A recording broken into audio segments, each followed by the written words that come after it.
कि देवी देवता इतने हैं हिंदुओं में।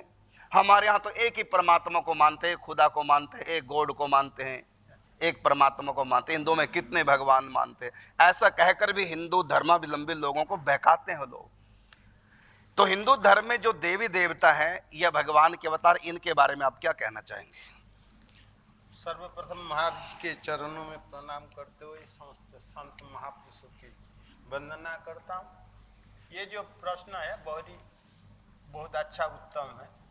ये देवी देवता को जो है भगवान अपने शरीर से प्रकट करके सबको अलग अलग एक एक कार्य के लिए नियुक्त कर दिया है, क्योंकि इससे सुष्ठु रूप से अच्छा रूप से ये कार्य समाधा होगा। और सबकी अलग अलग एक रूप भी बना दिया है। जैसे गंगा जी है, गंगा जी के एक साकार विग्रह है, उनकी एक पानी के रूप में भी प्रवाहित हो रहा है जीव के कल्याण के लिए। भगवान के चरणों से प्रकट हुई दिव्य शक्ति है, पाप मोचनी शक्ति। पाप मोचनी शक्ति श्री भगवान के चरण कमल से प्रकट हुआ है। जमुना जी के भी एक साकार स्वरूप है देवी के रूप में, और उसके साथ साथ एक पानी के जल के रूप में भी है, क्योंकि समस्त जीवों की कल्याण करने के लिए। इसलिए जो है भगवान अपनी शक्ति से ये सब प्रकट किया है सारे जीवों को कल्याण करने के लिए। बिल्कुल। तो आपसे मैं प्रश्न कर रहा हूँ, ये दूसरे धर्मों के लोग जो कहते हैं, मतों के लोग, सॉरी धर्म मुख से निकल जाता है, क्यों धर्म तो एक ही है, सनातन और मत है। तो दूसरे मतों के लोग कहते हैं कि हमारे यहाँ एक ही परमात्मा, एक ईश्वरवाद हम मानते हैं। सनातन धर्मियों में ऐसा नहीं। आप ये बताएंगे क्या हम एक ईश्वरवाद नहीं मानते? जैसे कोई झूठा लांछन लगाते हैं हिंदुओं के ऊपर, क्या हम एक ईश्वरवाद में विश्वास नहीं रखते? सर्वप्रथम पूज्य श्री महाराज जी के चरणों में साष्टांग दंडवत प्रणाम, साथ ही सभी वैष्णव वृंदों को दंडवत प्रणाम। ऐसा नहीं है, उन्होंने पूर्ण तरह से अध्ययन नहीं किया। अध्ययन नहीं किया, बिल्कुल अधूरा ज्ञान है। अधूरा ज्ञान है और आधी अधूरी बात सुन के वो लांछन लगा रहे हैं। हमारे यहाँ स्पष्ट शब्दों में लिखा है एको ब्रह्म द्वितीयो नास्ति। बिल्कुल, एको ब्रह्म द्वितीयो नास्ति। हमारा स्नान धर्म भी एक ईश्वरवाद में विश्वास करता है। एक ईश्वर है, हमारे यहाँ 2 3 4 नहीं है, एक ही ईश्वर है। हाँ जी। तो हमारे यहाँ शास्त्रों में सब जगह लिखा हुआ है, जैसे ईशावास्य विदम सर्वम यत् किंच जगत्याम, सब जगह एक ही परमात्मा से व्याप्त है। बिल्कुल। वासुदेव सर्वमिति स महात्मा सुदुर्लभ गीता में कहते एक वासुदेव सब जगह है। तो परमात्मा एक ही है, लेकिन उसके रूप अनेक है। और महाराज गीता में भगवान ने कहा मैं ही सब कुछ हूँ, मैं ही सब कुछ हूँ। विराट रूप में दिखाया, उससे पहले बताया कि मैं ही सब कुछ हूँ। तो एक ही तत्व है, एक ही परमात्मा हमारे यहाँ भी है, वही सब कुछ है। यहाँ तक कि अगुण सगुण सब आप हो, निराकार साकार सर्व रूप धरी हे हरि, आप बने संसार। सब कुछ एक ही। एको ब्रह्म द्वितीयो नास्ति, एको हम बहुश्यामः। ये एक ईश्वरवाद हमारे यहाँ भी है। जी। तो महाराज श्री इसमें भी कई भेद हैं। उनको पूर्ण तो ज्ञान है ही ना किसी विषय के बारे में। अरे उनके छोड़ो, हमारे सनातन धर्मावलंबियों को ज्ञान नहीं पूरा। अब इसी बात में मेरे को ध्यान आ गया महाराज श्री, सनातन धर्मावलंबियों को तो छोड़े, स्वयं माता पार्वती को ज्ञान, लीला उनको भी ज्ञान नहीं है। राम जी जब प्रेम की लीला कर रहे थे तो वो भी मुंह में पड़ गई, ये कैसे ठाकुर जी, ये कैसे भगवान जो ऐसे ये स्त्रियों के पीछे वो दौड़ रहे हैं। तो जब माता पार्वती को पता नहीं तो आपको कैसे पता हो जाएगा? ये तो वैष्णवों के संग और सनातन पद्धति को जो परंपरा से निभाते आ रहे हैं, सुनते आ रहे हैं, उन्हीं से मिलेगा ये ज्ञान आपको। बिल्कुल। राम जी की लीला को देख करके सती को मोह हो गया, ये कैसा भगवान है? भगवान तो सर्वशक्तिमान है, ये अपनी पत्नी की रक्षा नहीं कर सके। भगवान तो सर्वज्ञ है और ये अपनी पत्नी तक को नहीं जानते कौन ले गया, कहाँ गई। तो जब इनको ये पता नहीं, रो रहे हैं, व्याकुल है, तो मैं इनको भगवान कैसे मान लूं? क्योंकि भगवान वाली कोई बात यहां दिखाई नहीं दे रही है। ये सती का प्रश्न था और अंत में परीक्षा करने गई और भगवान ने दिखा दिया कि मैं भगवान हूं, मैं सर्वज्ञ हूं, सर्वांतर्यामी हूं, और मेरा सीता जी का कभी विरह होता ही नहीं, अपने साथ ही दिखा दिया। जबकि सीता हरण हो चुका था और सती को अपने साथ सीता को दिखा दिया, ले देख ले मेरे साथ है वो, मैं लीला कर रहा हूं, नर की मर्यादा का पालन कर रहा हूं, नर लीला कर रहा हूं, कुछ समझाना चाह रहा हूं। और सीता हरण के ब्याह से रावण का नाश करना है, उनके अनुयायियों का नाश करना है। अधर्म करने वालों और अधर्मियों का साथ देने वाले जो लोग लंका में बैठे, उनका सर्वनाश करना है। तो कैसे करूं, बिना बात के कैसे अटैक करूं? तो उन्होंने सीता का हरण किया। मैं सीता को छुड़ाने के बहाने जाऊंगा और वो देंगे नहीं, अंतिम उनको सर्वनाश करूंगा। तो नर की मर्यादा में रहकर भगवान दुष्टों का संहार कर रहे हैं, तो इसलिए सीता का हरण हो गया। बाकी सीता उन्हीं के पास है, अलग नहीं। तो यह चरित लक्ष्मण नहीं जाना, जो कुछ चरित रचा भगवाना। राम के साथ रहने वाले लक्ष्मण नहीं जान सके, हम और आप कौन खेत की मूली है। और महाराज जो प्रेम भक्ति छोड़ करके ना इसको जाना नहीं से सकता। बिल्कुल बिल्कुल बिल्कुल। जैसे दुर्योधन आदि को पास गए थे तो उसने पहचाना नहीं, उसने माया शरीर बता दिया। जैसे कंस के पास गए थे बिल्कुल, तो उसमें भी उसने पहचाना नहीं है ये सब भगवान। सीधी सी बात है, जब तक संत शरण नहीं आए तब तक मन भरमाए। मर्म कोई जान ना पाए, धर्म कोई जान ना पाए। एक बात और मैं कहना चाहूंगा, लोग भगवान को भी कई बार देवता कहते थे। देवता अलग चीज है, भगवान अलग है। देवता है इंद्र तक, इंद्र के नीचे जितने भी हैं सब देवी देवता। और ये सब देवी देवता पूर्व की सृष्टि में, प्रलय से पहले की सृष्टि में मनुष्य थे। अच्छे कर्म किए, भक्ति नहीं की लेकिन कर्म अच्छे किए, इसलिए अगली सृष्टि में ये सब देवता बन गए। वर्तमान सृष्टि में पूर्व कल्प के कुछ मनुष्य, जैसे इंद्र है, पुरंदर नाम का राजा था, अब की बार इंद्र बन गया, अब एक मनवंतर तक राज्य करेगा। तो इंद्र और इंद्र के आगे जितने भी देवता हैं सब कभी मनुष्य थे, फिर बन गए देवता। इनका उद्धार नहीं हुआ है, इनको फिर जन्म लेना पड़ेगा सबको। इनकी मुक्ति नहीं हुई है, इनको सबको जन्म लेना पड़ेगा। तो ये मनुष्य हैं, अच्छे कर्म के प्रभाव से देवता बन गए। ये भगवान नहीं है, ये देवता है। लेकिन भगवती दुर्गा, महालक्ष्मी, महाकाली, महासरस्वती ये देवियां नहीं हैं, ये भगवतियां हैं। भगवती में देवी में अंतर है। देवताओं की पत्नियां देवियां और भगवान की शक्तियां भगवती कहलाती हैं। देवी के रूप में रहती हैं लेकिन ये देवी नहीं, ये भगवती हैं।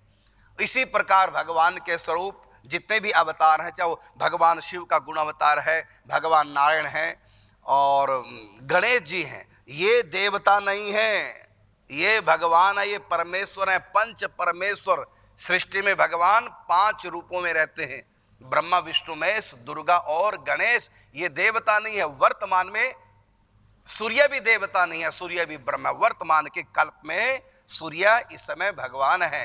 तत्तेजो विद्धि मामकम, गीता में कहा मेरा तेज ही है सूर्य के रूप में।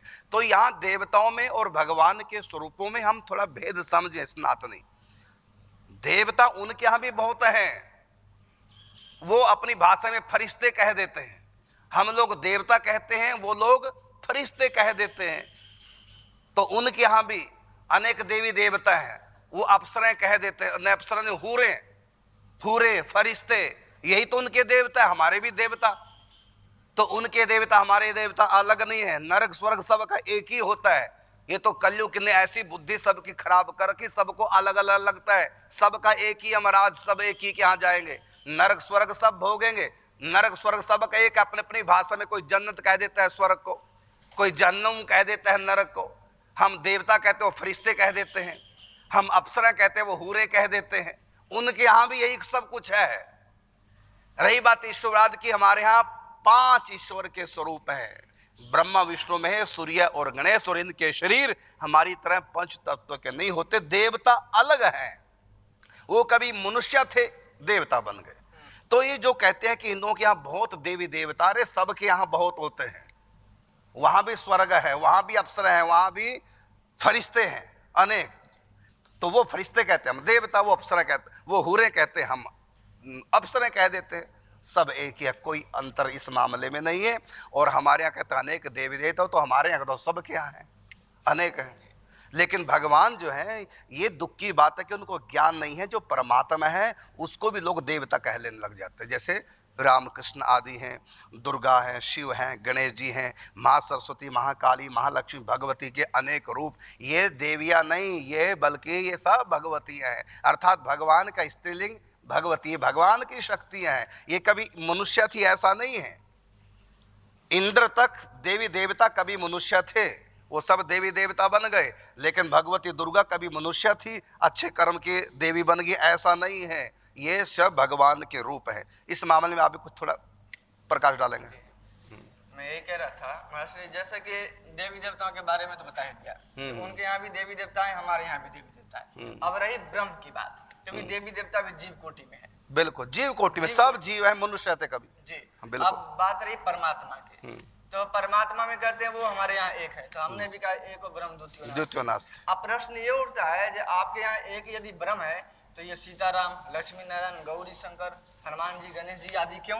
इतने क्यों रूप? इतने क्यों? ये तो आपके देवता नहीं, ये तो भगवान है, तो भगवान इतने क्यों? ये प्रश्न उठता है। तो इसका उत्तर यही है मेरा श्री, जैसे एक व्यक्ति होता है, एक पुरुष होता है, एक पुरुष को देश को भी आवश्यकता है। एक पुलिस के रूप में मान लीजिए दरोगा है, तो दरोगा को क्या है, उसको एक दरोगा के रूप में भी वहाँ बड्डी वाला चाहिए, एक जो उसका सूट बूट होता है, उस रूप में भी देवता को चाहिए। बेटी के लिए वो बाप के रूप में चाहिए, पत्नी के लिए वो पति के रूप में चाहिए। एक ही पुरुष को अनेक लोगों को चाहिए। और तो अब सबसे क्या वो एक ही जैसा रहेगा, एक ही जैसा व्यवहार करेगा? अलग अलग, सबसे अलग अलग व्यवहार करेगा। अब अपने अपने कक्ष में उसका निजी जो रूम है, उसमें क्या वो वर्दी में रहेगा? वहां तो नॉर्मल रहेगा।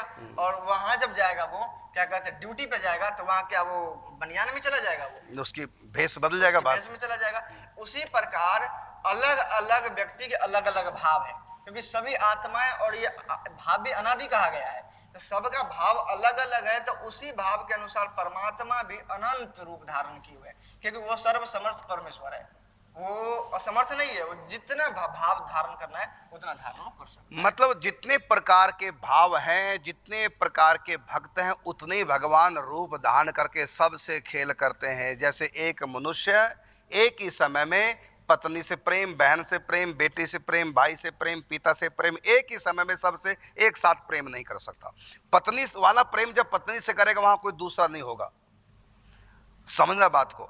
यदि बहन के साथ ही उसी समय बहन के साथ भी प्रेम करना चाहिए, उसी समय बेटी के साथ भी, उसी समय पत्नी के साथ भी, उसी समय भाई, पिता या माता के साथ भी, तो क्या ऐसा संभव मनुष्य के साथ संभव है? ऐसा इतने रूप मनुष्य बना सकता? नहीं बना सकता, क्योंकि उसकी शक्ति सीमित है। लेकिन परमात्मा की ये मजबूरी नहीं है, इसलिए परमात्मा के यहाँ जितने भी भक्त हैं उतने परमात्मा रूप बना लेते हैं, और जितने प्रकार की परमात्मा लीलाएं करते हैं उतने प्रकार के रूप बना लेते हैं। जब मर्यादा की स्थापना करनी है, मर्यादा सिखानी है, तो मर्यादा पुरुषोत्तम भगवान राम का रूप बनाते हैं। वहां मर्यादा के, नर की मर्यादा के अनुसार लीला करेंगे। लेकिन जब कृष्ण के रूप में आते तो स्वतंत्र प्रेम की लीला करेंगे, वहां कोई मर्यादा नहीं रखेंगे, क्योंकि यहाँ ब्रह्म की अपना रूप है प्रेम का, तो वहां भगवान पूर्ण प्रेम प्रकट करते हैं, लेकिन राम के रूप में नहीं करते। इसलिए राम कृष्ण देखने में दो लगते हैं अलग अलग, लेकिन जो राम है वही कृष्ण है। इसलिए हमारा एक श्लोक बड़ा प्रसिद्ध हमारे पुराण में, यो वै विष्णु स वै रुद्रो यो रुद्रा सह पितामह एको मूर्ति स्त्रियो देवा रुद्र विष्णु पितामह। एक ही परमात्मा है हमारे यहाँ भी। बस वो परमात्मा अपने भक्तों के भाव के अनुसार, क्योंकि हमारे यहाँ निराकार साकार, साकार भी है, और साकार कभी एक हो ही नहीं सकता। साकार को तो अनेक रूप बनाने पड़ेंगे, क्योंकि साकार की सत्ता प्रेम के कारण से है। हरि व्यापक सर्वत्र समाना, यह एक ईश्वरवाद, और प्रेम से प्रकट हो ही में जाना, यह है प्रेम की मर्यादा। तो प्रेम जहां जहां है, प्रेम ते प्रकट हो ही में जाना, तो प्रेम से प्रकट भगवान है। तो प्रेम तो एक व्यक्ति नहीं करता, प्रेम तो कितने वैष्णव भक्तगण करते हैं भगवान से, और सारे प्रेम करते हैं। इसलिए भगवान ने अपने लोक भी अलग अलग बनाए। मर्यादित प्रेम की इच्छा रखने वाले के लिए साकेत धाम है, स्वतंत्र कृष्ण से प्रेम रखने के लिए गोलोक धाम है, और राधा कृष्ण युगल सरकार से प्रेम रखने के लिए निकुंज वृंदावन अलग लोक है, और ऐश्वर्य भाव के प्रति जो आकर्षित है उनके लिए वैकुंठ महावैकुंठ अलग है, और कर्पूर गौरम करुणावतारम जो करुणा चाहते हैं उनके लिए भगवान का महाकैलाश शिव रूप है। एक ही ब्रह्म है, उन्होंने ही भक्तों के कारण से अनेक प्रकार की लीला करने के लिए अनेक रूप धारण करके, अनेक रूपों में भी वो केवल एक है। इसलिए इस बात को समझे बिना हम सनातन धर्म को क्रिटिसाइज करते हैं। दरअसल अपना अज्ञान थोपते हैं सनातन धर्म के ऊपर, है अज्ञानी स्वयं, और थोपते हैं। संतों का संग कीजिए, महापुरुषों का संग कीजिए, तो पता चलेगा कि सनातन धर्म क्या है। जब तक हम संतों का संग नहीं, दो तत्व हमको जानने पड़ेंगे। एक प्रेम तत्व, ये प्रेम क्या है, क्योंकि यहाँ समय हमारे पास बहुत कम होता है और हम विस्तार से नहीं समझा सकते जब तक हम प्रेम तत्व को नहीं जानेंगे। प्रेम तत्व के सनातन धर्म के हैं, परमात्मा से प्रेम करते हैं और परमात्मा भी अपनी आत्माओं से प्रेम करते हैं। ये प्रेम तत्व केवल सनातन धर्म के पास ये मर्म है और किसी मतांतर के पास नहीं। सबने भगवान को कृपालु दयालु का है, लेकिन हमारा सनातन धर्म, उसमें भी हमारे वैष्णव ग्रंथ एक और नाम भगवान का है। क्या? वो प्रियतम है, वो प्रेमी है, वो रसिक है, वो प्रेम रस का रसास्वादन करते हैं। और ये बात वेद भी कहता है, वेद ने भी कहा रसो वही सहा, वो जो परमात्मा वो रस स्वरूप है, रस स्वरूप श्री कृष्ण परात्पर महाभाव रूपा राधा। तो परमात्मा का एक रूप रस राज है और उनकी जो शक्ति है परमात्मा की, उनकी आह्लादनी शक्ति, अनंत अनंत शक्तियां जिनके नाम से भगवान को सर्वशक्तिमान कहा गया है। अनंत अनंत शक्तियों में एक उनकी माधुर्य शक्ति है, आह्लादनी शक्ति है, जिसको राधा कहते हैं। वही जब भगवान कृष्ण रूप में आते हो राधा बन जाती है, जब वो राम रूप में आते हैं वही उनकी आह्लादनी शक्ति सीता बन जाती है। जब कर्पूर गौरम करुणावतारम भगवान शिव बनते हैं, वही उनकी शक्ति काली भगवती पार्वती सती के रूप में आती है। जब वो नारायण होते हैं तो वही शक्ति भगवान की आह्लादनी वो लक्ष्मी के रूप में आती है। तो एक शक्ति और शक्तिमान ये एक तत्व है और इनके अनंत अनंत रूप हैं। इसलिए कहा हरि अनंत हरि कथा अनंता बहुविधि कहा सुनहि सब।